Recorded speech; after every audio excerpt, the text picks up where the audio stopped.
Insta ஐடியிலேருந்து என் நம்பரை எடுத்து டேரெக்டாக வாட்ஸ்அப்பில் ஃபஸ்ட்டு வீடியோ கால் வந்தார். நான் அட்டன் பண்ணவொடனே அவன் ஃபேஸ் தெரியல, என் ஃபேஸ் மட்டும் தான் இருந்துச்சு. நான் கட் பண்ணிட்டேன். அதுக்கப்புறம் மெசேஜ் பண்ண ஆரம்பிச்சிட்டாரு. நான் போட்டிருக்கேன் இந்த மெசேஜெல்லாம் பாருங்கள், கொஞ்சம் படிங்க. இதில் இவர் கேட்குறாரு, நீங்கள் ஆக்டிங் டிரைவரா இல்லை ஓன் டிரைவரா அப்படின்னு சொல்லிட்டு நக்கலாகவே ஸ்டார்டிங்லேருந்து கேட்டார். நானும் ஓன் டிரைவரு, ஓன் வண்டி தான் அப்படின்னு சொன்னேன்.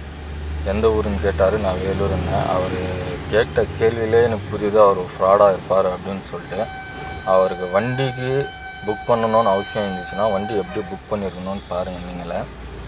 மதுரைக்கு போயிட்டு வரணும்னு கேட்டார். ஓகேன்னு டேரிஃப் கேட்டார். நான் டேரிஃப் அனுப்பிச்சேன். டிரைவருக்கு 300 ரூபாய் இதுக்கு சாப்பாடு காணாரு. ஆமாண்ணா, அதை நானே பார்த்துப்பேன் 3 வேலையும், அது எதுக்கு, அவர் என் கூடயே தங்கிடலாம் அப்படின்னாரு. எனக்கு அப்போவே டவுட் வந்துச்சு, இவர் ஏன் இப்படி சொல்கிறாருன்னு. அதுக்கப்புறமா சொல்கிறாரு, அவர் கூட டிரைவர் ஃப்ரெண்டாக வேணுமா, அவர் வேலை முடிச்சிட்ட பிறகு அவர் ஷாப்பிங் மால் போவாராம், படத்துக்கு போவாராம், எங்கே போனாலும் அவர் கூடயே இருக்கணுமா, அவர் கூடயே சுற்றணுமா. இதில் என்னன்னா, ஃபஸ்ட்டு நான் இது இந்த வாடிக்கையாளர் ஒரு பெண்ணுன்னு நினச்சிக்கணும். ஒரு பொண்ணு மெசேஜ் பண்ணுறா அப்படின்னு சொல்லிட்டு நான் ஆசையில் புக்கிங் எடுத்துடணும். எனக்கு ஸ்டார்டிங்லேருந்தே எனக்கு புரியுது இது ஒரு ஃப்ராடு தான், எவனோ பண்ணிகிட்டு இருக்கான் அப்படின்னு சொல்லிட்டு. நான் கடைசியில் புக்கிங் எடுக்கணுன்னா எனக்கு ஐடி ப்ரூஃப் தேவை. ஐடி ப்ரூஃப் இருந்தால் தான் நான் புக்கிங் எடுப்பேன்னு சொன்னாங்க. அவருக்கு காண்ட் ஆகிடுச்சு. அதில் என்ன ஃப்ராடு, நான் தான் ஃப்ராடு அப்படி அப்படின்னு சொல்லிட்டு என்ன மாற்றி மாற்றி சொல்லிட்டு இருக்கிறாரு.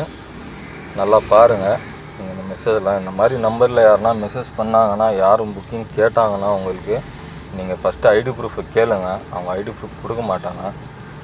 அதிலே தெரிஞ்சுக்கலாம் இவங்கெல்லாம் ஃப்ராடுன்னு சொல்லிட்டு.